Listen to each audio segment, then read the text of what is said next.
Good evening and welcome to TDM Talk Show. I'm your host, Kelsey Wilhelm. Our guest tonight is Kurt Tong, United States Consul General to Hong Kong and Macau.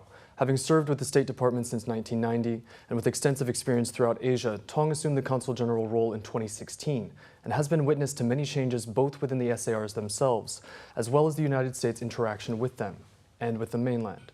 Relationships that continue to evolve. Thank you for being on the show. Thank you, Kelsey. It's a real pleasure to be here. It's fun to come to your studio.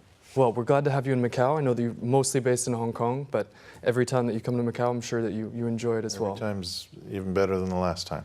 It's grown quite a bit just within the time that you've been here. Sure has. Now, the thing that's been on everybody's tongues, sort of sharply pointed tongues recently, has been the discussed fugitive extradition bill, which Macau, Hong Kong, the mainland, and Taiwan are discussing. There was just a statement that was made yesterday by the president of the Macau Lawyers Association, Net Valent, and he said that there is no scripted document for Macau, but everyone is waiting to see the results of Hong Kong. How have you at the consulate felt the tension from the discussion of the fugitive extradition bill? Well, that was an interesting comment from the Lawyers Association here in Macau, I thought. Certainly the conversation about the fugitive transfer legislation, proposed amendments, has gotten a lot of attention in Hong Kong, and that attention includes the international business community and foreigners who visit in or visit Hong Kong or work there. From the perspective of the consulate, our main purpose or role in the conversation has been to reflect what we're hearing from the international community back to the Hong Kong government and to the members of the Legislative Council as they deliberate the legislation. Now, this is large because there are something like 1,400 U.S. companies based in Hong Kong. Right, there's a lot. Have they raised any questions with the consulate about this potential legislation? Well, the American Chamber of Commerce issued a statement about the legislation, urging caution and a deliberate approach to the legislation. It potentially is a big change in the fabric of how people understand the relationship between Hong Kong and the mainland on legal matters. And so I think that there is some concern, and in particular, and a lot of questions. Will this change how Hong Kong feels as a place to do business? Will it change how Hong Kong feels as a place where there is great freedom of expression, freedom of assembly? And so I think there is some concern, and like I said, our role at the consulate has been to help convey that atmosphere to people that are making the decisions. Now, there were some attempts to kind of assuage some fears by making changes in particular to white-collar crime and also identifying it as a case-by-case basis. And this does have to be approved by it has to pass through the chief executive. You've stated many times that the two systems aspect of one country, two systems is very important, both for Hong Kong and for Macau. Within the time that you've been at the consulate, have you felt that there's been a shift more towards one country than, say, two systems?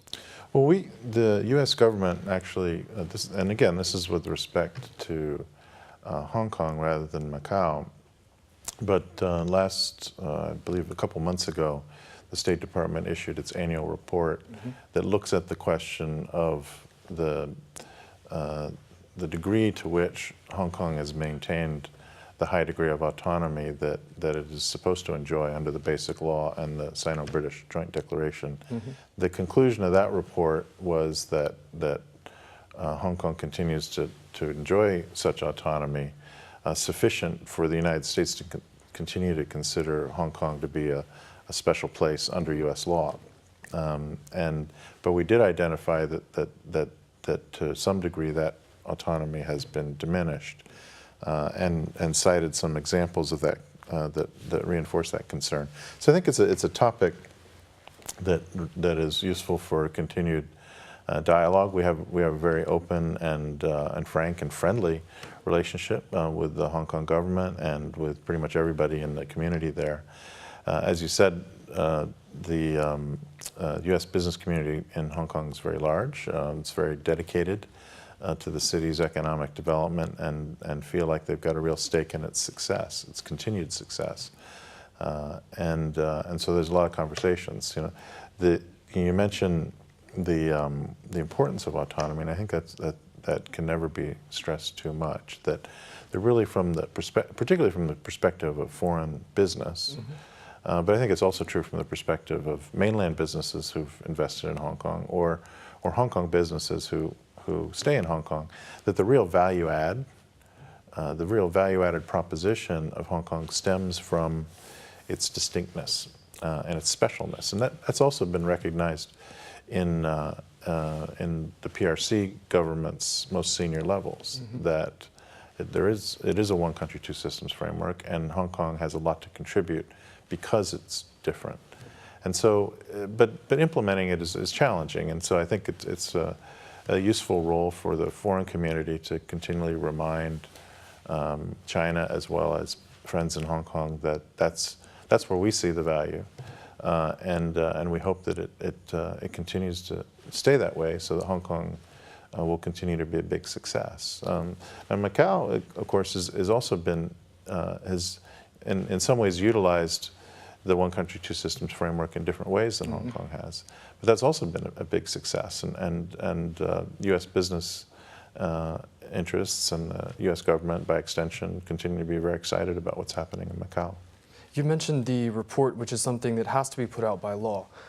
Also, the Hong Kong Policy Act is something that is legislated by U.S. law. Do you see any changes to that coming about in terms of legislation? Because I haven't heard anyone discuss changing the law. It's more a question of how that law is implemented, because it's important to understand the Hong Kong Policy Act is a framework. It's a framework under which the U.S. is allowed to, but doesn't have to, apply different U.S. laws or different interpretations of U.S. law to Hong Kong than it does to the mainland. And it's like an opportunity that's created by that law. And then how that opportunity is used will be a reflection of the degree of autonomy in Hong Kong. Now we have, aside from the changes in Hong Kong, we have a lot of changes happening in Macau as well. In particular, all the eyes are not only on what's going to happen with the casinos in 2022, but also with the chief executive election happening this year. This chief executive did not oversee the original license tendering for the casinos, but the next one will have to. From the U.S. side, I understand that foreign policy continues regardless of who is the commander-in-chief. Absolutely. Is that going to be the same thing in terms of the U.S.'s approach to Macau under this new leadership, whoever it may be? Well, we've had a great relationship with the Macau government under the current chief executive, and personally I'm pretty much 100% confident that we'll continue to have a great relationship with the next chief executive, because I think decisions are usually made based on interests, and the United States and Macau have a real shared interest in the continued success of Macau as a special economic entity in particular. We have a great trading relationship with Macau. That, as you mentioned, the integrated resorts from the United States have put a real heavy and successful investment in Macau, and it's just working really, really well. So we have every reason to expect that it'll just continue to, success will breed more success. Well, we're hoping that will be the case. Obviously, the integrated resorts have contributed a lot to our economy. There has been major talk, though, because the U.S., for example, MGM Resorts is a U.S.-based company, but then it also has, as one of its main people, Pansy Ho is obviously a part of the legacy gaming establishment in Macau. The trade war between the United States and China, the so-called trade war between the United States and China, has raised a lot of questions as to whether these companies will be put under pressure. Have you seen them be put under pressure so far? Not at all. Because of the trade No, war? I think really, people are always tempted to mix up apples and oranges, but I don't think it's useful in this case. We have an ongoing negotiation with China.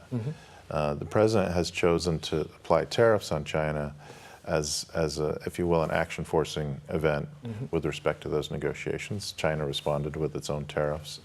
That has created a real dynamic with respect to those negotiations, and in a sense raise the stakes of the negotiations for both sides. But that's a discussion between the United States and the PRC about a very specific agenda of economic policy issues that the United States and China would like to see addressed in that bilateral framework. Mm-hmm. So this really has nothing to do with U.S. investments in Macau or in Hong Kong or the status of them. But it is affecting them. Well, it's affecting them to the same extent it's affecting everybody else. So I do believe that you know it's unfortunate that the tariffs as a tool have now exacted an economic price on both countries, on the United States as well as on China, and that economic price can have an impact, an indirect impact on the performance of various companies. So let me explain what I mean. That the tariffs, I think, are causing some people to defer investment, and it has caused, to a certain extent, some pessimism in financial markets. That affects how much money people feel like they have to spend. That can then impact their tourism decisions, and their tourism decisions are the main driver of the Macau economy. So that channel exists. I won't deny that channel of linkage between the trade negotiations and the Macau economy exists. But I think that's really the only linkage. Is there an end in sight? I mean, we saw 200 billion, we saw the increase in the percentages on the 200 billion and the retaliation by China with the 60 billion. Right. Does this look like it's going to end anytime soon? Well, you really need to ask that question to President Trump and President Xi, because they're both taking, I think, a personal interest in the negotiation at this point. I'm personally hopeful. I think that both sides want to make a deal. It would be good for both of our economies. Be good for China, not just in terms of lifting the tariffs, but also there is very good reason to believe that the structural changes that the United States has proposed to China in terms of how the Chinese economy functions would actually be of great benefit to the Chinese economy, particularly over the long run. You know, better IPR protection, a more open investment environment, less policy linkages between investment rights and technology transfer. Those are things which will actually be good for China. Implementing those changes would be disruptive, which is why we still have to negotiate. But they've announced that they are implementing some of those exact changes. Right, and so from the U.S. perspective, then, as you can tell from the press reporting about the negotiation, we would like China to codify those understandings and then kind of shake hands on them in a reasonably binding fashion between the two countries. Now, given the changes within how China is implementing its agreements with U.S. companies, for example, in regards to intellectual property rights, and the increased costs of doing business as opposed to how much cheaper it was to do before, do you think that the U.S. interest in doing business in China is going to increase or decrease over the next, say, 5 years? My hope is that once we reach an agreement, that the evaluation of China as an investment environment and as a trading partner will improve, and so we'll see even more American activity in China. We'll also see more Chinese activity in the United States and build even a stronger economic relationship. It's already an enormous economic relationship. An important thing to remember is even as all this discussion is going on, every day there's just dozens, if not hundreds, of large container ships going in both directions between the United States and China. Flights back and forth, people traveling, tourists, investors, business people. We got 300,000 Chinese students in the United States. So it's not like there's no relationship ongoing between the U.S. and China as we have this negotiation. And I just think once we reach a conclusion, things will be even better. And we have the resolve on the U.S. side to actually see it through and have those improvements made.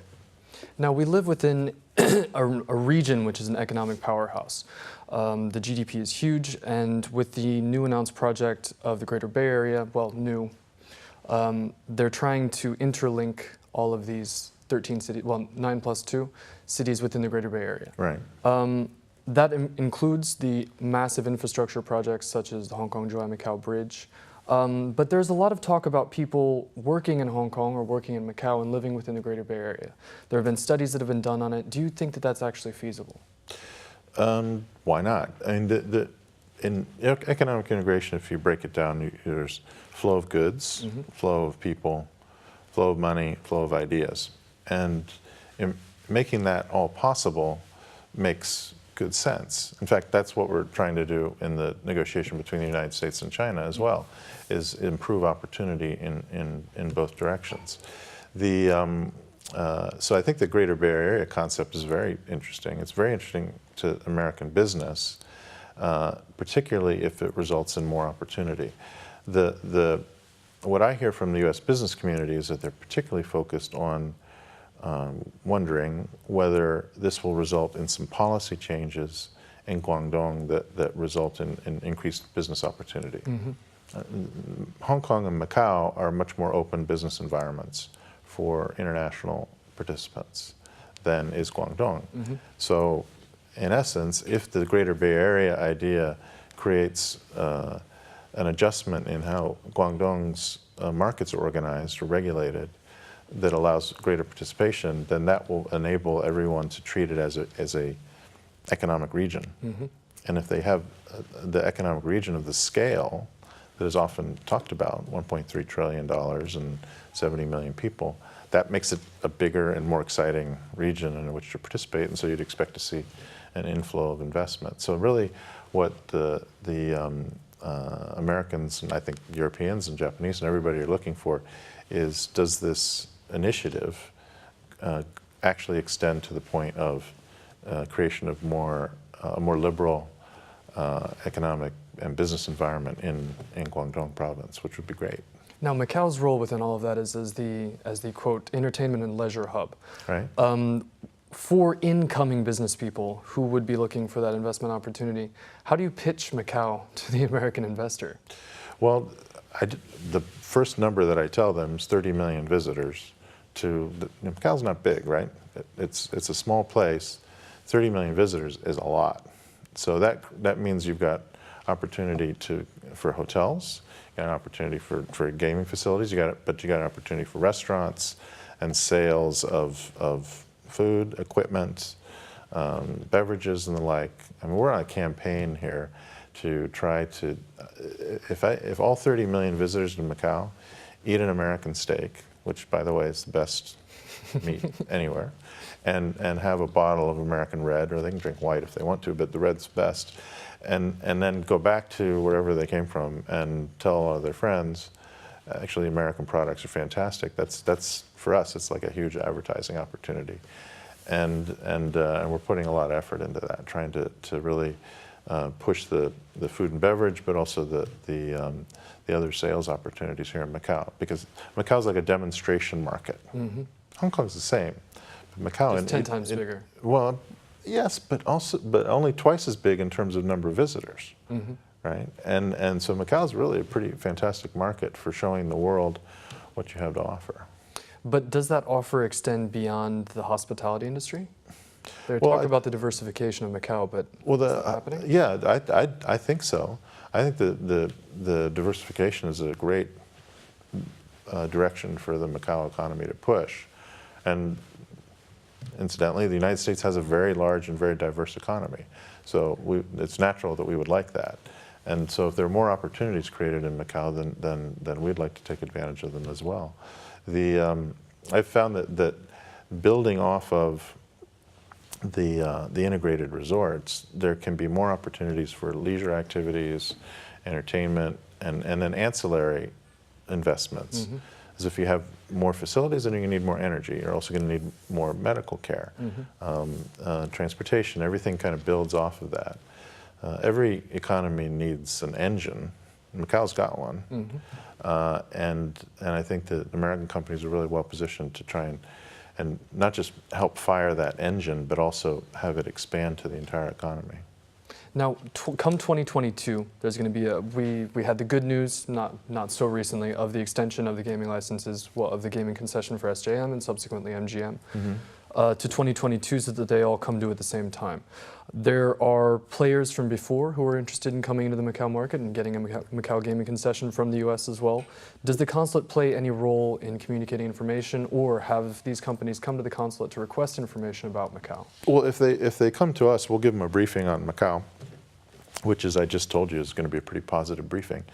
But the fact of the matter is that for the whole question of gaming licenses, these are pretty big companies, and so they'll probably do a lot of their own research and figure out what the opportunities are in the market and pursue them. I think that, as I was saying, that the existing American investors in Macau have been fantastic corporate citizens, and we've really added a lot to the deepening the sophistication and the variety of offerings and the quality of entertainment and leisure facilities and hospitality facilities that have been created in Macau, which are really now world class. And so I think the existing companies are also quite well positioned to participate in any competition that happens going forward. Do you think that any of those companies would lose their gaming license? I can't predict. Who knows? It depends on what the rules are, right? But I do think that again, that the existing companies have been really pretty fantastic investors and corporate citizens, and so I think they're quite. From my impression, is that they're quite well positioned, and that it makes a lot of sense to continue to build upon success and take advantage of all the progress that's been made so far. Now, the original tender back in 2001, 2000, it was under a much different condition overall in Macau. Cotai did not exist. The legislation was different also. We've had a number of changes which have aligned Macau more with Beijing recently. We have Article 23 enacted in Macau. We recently passed the national anthem, symbol, and flag bill as well. Right. Are these in any way intimidating towards American business looking at Macau? I haven't heard any businesses mentioning those as issues. Macau has, I think the government has done a very good job of creating an environment strategically that fosters, again, creating this economic engine in the entertainment space and the tourism space, and that's something that people have been quite excited about, and I haven't heard many complaints about the business environment here. It's more sort of a question of husbanding resources and then coming up with new ideas, because it's also competitive. You got to remember that these existing companies, including the American companies, are competing with each other pretty fiercely, which of course is good market practice to have some competition among capable players.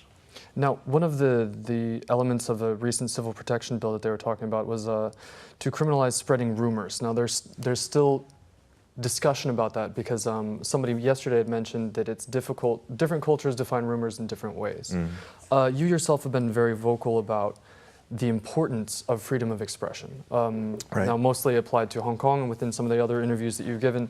Why is that so important? Well, freedom of expression is a fundamental principle. It's kind of in Americans' DNA to believe that being able to express your opinion openly and without concern about repercussions or revenge is a very important principle for good governance, because it promotes reliable information flow. It also helps markets. So when you're able to say, well, I think that this is a good company, or I think this isn't a good company, and this is why, the more free people are expressing their opinions, then they tend to be more, the consumers of information also become more demanding about the reliability and precision of the information, and then the quality of information becomes higher. So it works both economically and as a governance question. And it also makes it a more fun place to live if you can say whatever you want. Now, that is true. Now, in regards to that, the freedom of speech, as they've said in Hong Kong, has boundaries. We saw that just the discussion of Hong Kong independence in in a talk with which journalist Victor Mallet oversaw. Victor Mallet actually came to Macau before to give his speech. He did not have his visa renewed after that. So the discussion of independence is still important. The possibility of the discussion of independence is still important. Why is that?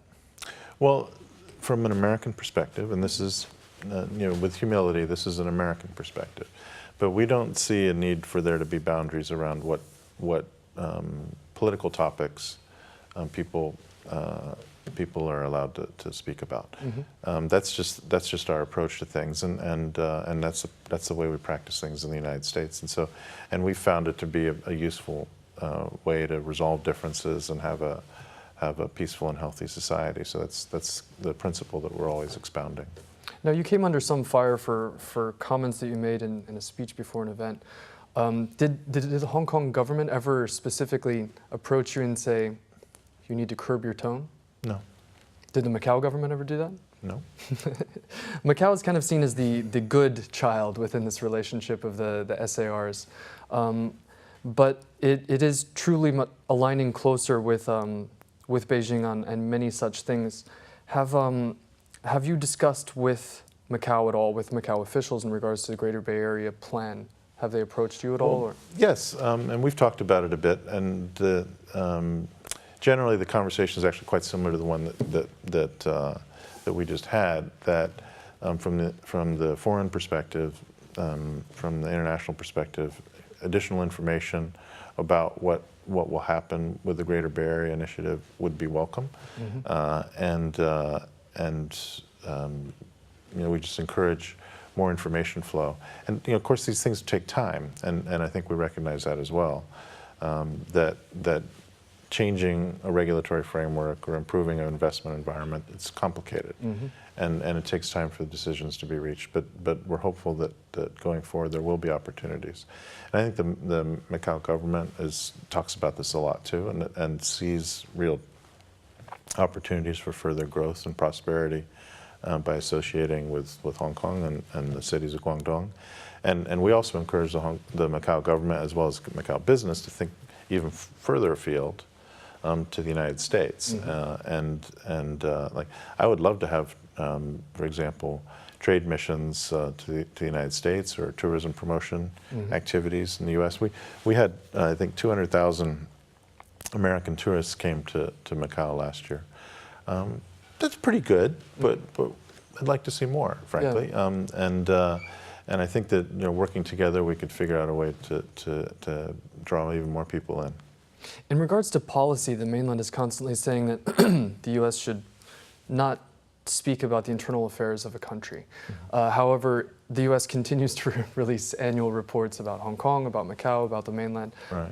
Why is that, and what is the importance? Well, the reports are because Congress tells us that we have to do it, and Congress writes our checks. Mm-hmm. So pretty important. We have 3 branches of government, and the Article 1 branch, the Congress, writes the bills or passes laws, but also creates the budget. Mm-hmm. And when the government isn't shut down. And sometimes they're a little slow, but at the end of the day, we always end up continuing to function. So anyways, Congress is important. Congress, if they make a request, it's binding on the administration. So then we write these reports. And people often don't like having other people write reports about them. It's it's kind of human nature. But we explain that it's required, and also, we encourage people to look at the opportunities, because sometimes there is useful information in these reports that people can reflect on and make changes for the better. Has your job been more difficult under the current leadership of the United States? It's been about the same. I've been in the U.S. Foreign Service for close to 30 years, and 1, 2, 3, 4, 5 different presidents, each time each president has a different style, different points of emphasis. I've been fortunate to concentrate on working in the Asia-Pacific region mm-hmm. throughout my career. I've served in Japan, in Beijing, in Seoul, in the Philippines, now in Hong Kong. And it's a dynamic region. It's a growth region, by extension, therefore, it's a very optimistic region, and that's kind of fun. It also has enabled the U.S.